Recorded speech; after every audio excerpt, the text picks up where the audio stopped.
In front of me is Honor Magic 6 Lite, and today I would like to show you how you can change sleep time to never.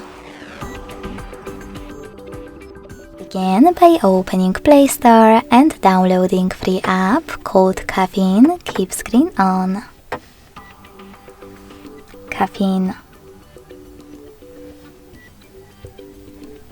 It has to be from this developer. When it's ready, open it. Then select OK in Welcome pop-up. Click on Timeout and make sure that Infinite is on. When you're finished, you can close your app and go into Tab menu right away.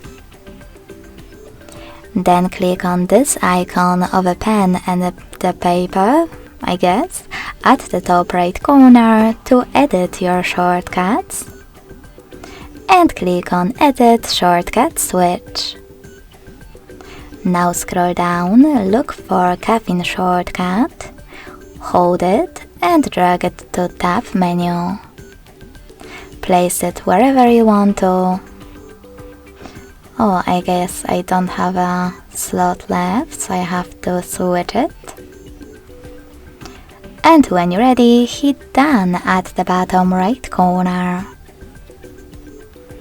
Now you can finally click on Caffeine shortcut. And if it's blue, that means that Infinite Screen Timeout is on. To turn it off, click on the same shortcut again. Thanks so much for watching. If you enjoyed this video, leave a like, comment and subscribe. Bye!